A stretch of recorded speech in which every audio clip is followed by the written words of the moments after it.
Peter, are we good to go? Yeah. It's kind of a fight 2 years in the making a little bit. I know you've already fought him, but this was supposed to happen October last year, and you're finally here. I know, I feel I've been fighting this guy my whole life now at this stage, so, but one more time won't do any harm. So after obviously beating him the way you did last time, you must be going in with an awful lot of confidence and knowing kind of what you really have to do again to win that title now. Yeah, I just need to do the same thing again. He fades as the fight goes on. This is even going to be more apparent in this fight. It's 5 rounds. So, you know, if I go in and fight my best fight and he fights his best fight, I'm going to win. And that's it. We saw that in the last one. Are you grateful to his brother? I am grateful to his brother. To be honest. Weirdly. Yeah, I am. It was gracious of him. I liked what he said in his interview with Ariel Helwani, where he said that if he's not the featherweight champ, how can he consider himself the lightweight champ? I thought this was very cool. And I am grateful for him, and I'll tell him that when I see him. After the first fight, there seemed to be a bit of a narrative. You and the cage were both very respectful to each other. You said you didn't think it should be stopped, and we've run it again. But after the fight, his brother jumped in, and then there seemed to be a change in narrative that all of a sudden you've gotten lucky somehow in this fight. Did that bother you that he tried to essentially take a very legitimate victory away from you? No, he didn't say I'd gotten lucky. What he said was it was an illegal elbow, which it wasn't. And he said to me, "You're going to see the replay. It's illegal." And I said, "Okay, we'll watch the replay together. It wasn't illegal." Right. And he said, "Okay, fine." And I said, "Grand." And then I went backstage, and he obviously watched the replay. And in fairness to him, he came up to me and said it was legal, and just fist bumped me and walked away again. So he was okay about it. But it quickly turned sour that week, all right, on Twitter. It was all that friendship was gone again. But that's because they kind of tried to make out I hadn't beaten him there on Twitter. But of course I beat him. He had a hole in his fucking head. It was like, what more can you do? You damaged him so badly, it's not medically safe for him to continue. This is a great way to win a fight. And he's the favourite again going into this one, and there seems to be a kind of shift that he was winning the fight up until then. Having rewatched it again, but definitely wasn't the case. You were in charge, you were winning the fight. Does being the underdog in a situation like that, does that bother you as well, or do you use that to fuel you? No, it doesn't bother me at all. It's a lot of people don't know a lot about fighting, unfortunately, and the people at Paddy Power obviously don't. They think he's the favourite, but they're going to lose a lot of money on this one, I think. Do you feel like this is destined in a way? You've seen it kind of go over to share, obviously you're a decade younger than him, but it seems like the culmination of a journey for you, and it seems, not to say from Michael Bisson, it's your destiny to win this weekend. Does it feel like that to you from the inside? Yeah, it does. I've had a very hard road that I could have quit on many times. I had plenty of opportunities to pack this in and do something else, and I never did. And I often doubted myself that should I just pack it in and go at something else while I'm still young. But I hope this is a kind of a vindication now that my way is the right way, that you test yourself, you take hard fights, and then when the wolf is at the door, here, you're able to fight him, you're prepared to fight him, you don't fall.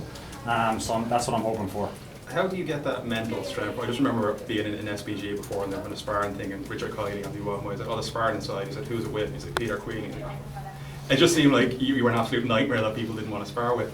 How do you keep yourself constantly at that level at all times when you're in the gym as well? I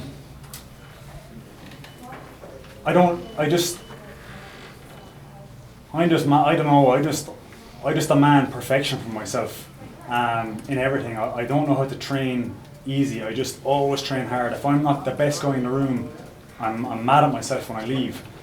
So if you don't train hard, you won't be the best guy in the room. And this is a tough life then when you're always mad at yourself every day leaving training.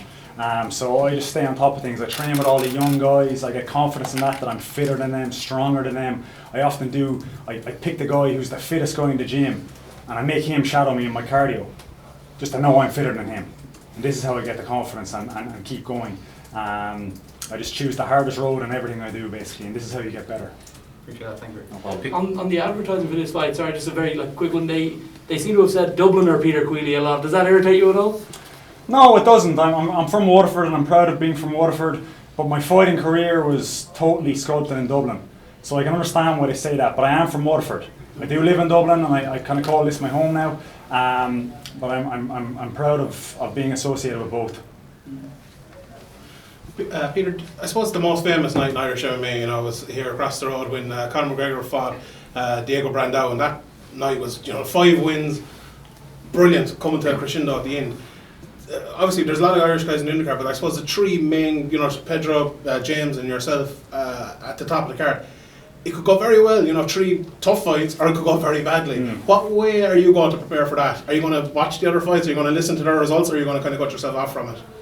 You can't help but see the results. There's a TV in the dressing room. So it's, unfortunately, if they go bad, you absorb a bit of that energy. But when they go good, you absorb a bit of that too. I try and not pay too much attention to the TV when I'm warming up and stuff. I try and not, but you can't help but see it a bit.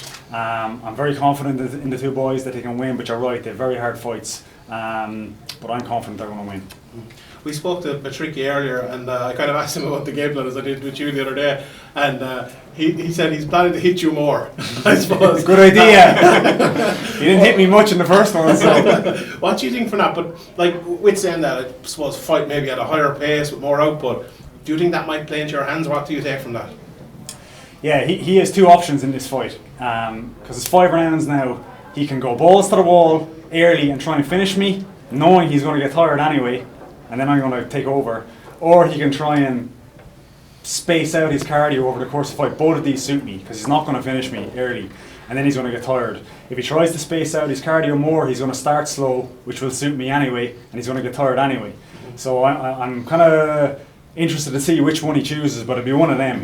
I have a feeling he might just go gung-ho and try and get me out of there, because he's got to be worried about his cardio. He knows he was getting tired in the first one, and there's potentially 23 or 4 more minutes left, or 15 more minutes left in this fight at that stage that he was getting tired at. We asked him earlier as well about the walkout song, and he said he's a big fan of the Cranberries and he likes the song, and he's going to enjoy it. Do you think he'll enjoy it or not on Friday night? I think he thinks he'll enjoy it, but I experienced this myself when I was in Russia. I kind of relished being the heel, and to a certain extent I did, and I kind of tried to enjoy it. But it's not nice though, and he'll experience that. He'll try and enjoy it, and I'm sure there's elements of it that he'll enjoy, but it's not a nice feeling, I can guarantee you this. And I can only imagine what this is going to be like, because this is the most hostile environment ever if you're an away fighter. So it's going to be tough for him, and I don't really care if he enjoys it or not. To answer that question, he's going to not enjoy me in the ring. That's all I can say. Peter, your friend Dylan Dennis obviously looks like he's going to be out for a little bit longer, but I know you had said publicly that you feel he would beat Jake Paul if they were to fight. Do you still hold that opinion? Do you think that he should fight him next? Get the fuck out of here now with Jake Paul. Next. Peter, back to a real question. Yeah. Obviously, the walkout is absolutely iconic. You have the chance to become the first ever Irishman to win a world title on home soil. Where do you think that memory will rank in terms of all-time Irish MMA accolades? And do you think in the years to come there'll be 100,000 people who were in the 3 Arena when Peter Queally lifted the world title for the first time? Yeah, it's going to rank right up there. The only other man who's won a world title is Conor, and obviously this is a really great stage to share when you're in that kind of realm where you're linked to Conor McGregor in terms of your achievements. So that's where it's going to be, and you can't really get any higher than this. And with that preparation, obviously John Kavanagh has prepared Conor McGregor for a world title fight before. Have you, touched on that with John, and has he given you any tips to prepare for a world title fight, or are you treating it the same as any other fight? Same as any other fight. I think you can get yourself in trouble analysing these things too much, so I try not to do this with all my fights, and I'm certainly not going to start doing it now. I think you can kind of freeze yourself down, and you have an idea of how the fight's going to go, and then it often doesn't go this way, and then there's an element of panic sets in then because it's not going how you thought it was. So I'm just trying to be relaxed, and I just want this to be a fight. That's my plan. Just make this crazy fight. The more horrible it gets, the better. Because if it goes that way, who's going to win? Of course, me. We've actually always said that a Peter Queally fight's not a good Peter Queally fight until someone bleeds. Yeah. So that's the way we love to see it. But do you think the 5 rounds really benefits you in this fight? Do you think your gas tank is better than his? Come on. Jeez, of course it is. I'm known for my cardio. He's known for slowing down. He's known for being an animal in the first 10 minutes and then fading a little bit. So of course it suits me for this 25 minutes. I actually wanted, whether it was a title fight or not, I was trying to get this to be a 25-minute fight irregardless, which they weren't going for, but then thankfully it got changed to a title bout, so it's 25 minutes now. But this is a big swing in my favour that it's 25 minutes. Peter, is there... Sorry, you go ahead. Oh, sorry, Gareth. Just one last question from myself. I wonder, is visualisation something that you do, and have you visualised how this fight will end? I have. I try and visualise the good things and I try and visualise the bad things because you need to be prepared for that because I have a feeling this will be tough. I don't think it's going to be easy. I think it's going to be really hard, brutal 20 or 25 minutes for both of us. Both of us will probably go to the hospital I think afterwards and I'll have my hand raised. That's honestly how I see this. I'd love to say I'm going to KO him quick but it's probably not going to go that way. It's going to be a rough one I think. But as I said, the rougher it gets, this all favours me. Hopefully you get a whiskey and a pint of Guinness in before that. Yes, hopefully, yeah. Hard to move. So, On visualisation, have you been looking back in that brilliant fight you had with Ryan Scope? That was the absolute show stealer, wasn't it? Yeah. May 2019, I think it was. And secondarily, what's the chances if you win this? Do you call out the other pit bulls so you can do a double pit bull one after the other? if I can win this, I'd like Pitbull to have a chance at getting his featherweight belt back against AJ McKee, which is going to happen, I believe. And if he wins that, he absolutely deserves the challenge for this belt again. And that's the fight that I should take if he wins that. And have you thought back, do you visualise, I mean, because it was maelstrom for you after that last win here. The fans were, I mean, I remember trying to get out with you and you took you about an hour and a half, didn't you? Yeah. Get out of the arena, you're being mobbed. Are you carrying that feeling with you? I'm looking forward to that feeling, Gareth. That's what I'm doing. I can't wait for this feeling again. This was you saw it. It was amazing. You couldn't help but, feel very proud of yourself when you've that kind of a reception of people outside the building, blocking the street and all, and guards are trying to get them out of the way and things. It's just an amazing feeling. And again, I'm just very proud that I inspire people this way and people support me and people like how I fight. Were you surprised how much grappling there was in that last fight? I mean, like, he calls that the king of KO, but it seemed like he seemed more comfortable down on the ground. He's not comfortable down the ground. He went for 2 takedowns because he was not comfortable on the feet. This is what happened. There wasn't much grappling. He just he tried to steal both rounds at the end with a takedown. You could see this was his plan, but he paid for it dearly.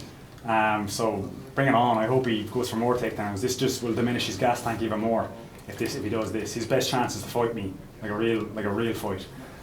So Peter, what's it been like the last few weeks around Dublin, seeing your face on buses with the title on the line, like World Lightweight Championship on the line? Yeah, this was funny because my mother was sending this. This is the biggest accomplishment I think you can make if you're on a bus stop or something or whatever. So she was sending it to my granny and every kind of person, and it's so cool. Yeah. You see film stars on the side of the bus. So to see my own face on the side of a bus is just, it's just a dream. It's like a dream come true. You don't ever envisage this happening when you're starting off your career, and now it's happening. So I'm just so happy and proud of myself. And have you pictured much having that belt in the house on Christmas Day 2021? I have pictured that exact thing, having the belt on Christmas Day and showing my grandmother and my family and things. And again, this makes you even more motivated to leave everything in there, and I will leave everything in there. Just a word, obviously next week you've got Sinead for the world title. Just a word on her. Have you spoken for this week? I have. I spoke to her last week. That's a hard fight. There's no point in glossing over that. That's saying she's going to kill her or whatever. But if any girl can beat Cyborg in that division, it's Sinead. She's the only girl I think that can probably beat her right now. I think Sinead will enjoy a slight advantage in the striking. And then Cyborg will probably try and wrestle her and try and win the fight that way. But Sinead she's definitely a dog in that fight, but she's a live dog. She can definitely win that. And I think she can win it. Some party in a couple of weeks, you both do it. Oh, it'd be crazy. It'd be 2 belts in the gym. It's just a dream come true. It's a great week for Irish MMA in general. I'm proud to be the tip of the spear on it. Peter, will you take that belt out to the Black Forge Inn for a proper celebration? I will, yeah. I'm sure Conor will make me bring it in there. Might end up hanging up in the Black Forge Inn, maybe. Who knows? Peter, what's it been like, the preparations in the gym? Obviously it's changed a lot over the while, Artem's there, he's retired, and Kyle Vinter is retired, and Conor has been injured, and James has gone to America and stuff. Is it a big change for you over the last while preparing for fights now? It is. All my old buddies are gone. It's sad. Everyone's retiring. It's kind of weird. It's like I'm at that stage of my career now where I'm the last guy left. And I'm like, Jesus, it's just kind of sad. I don't know.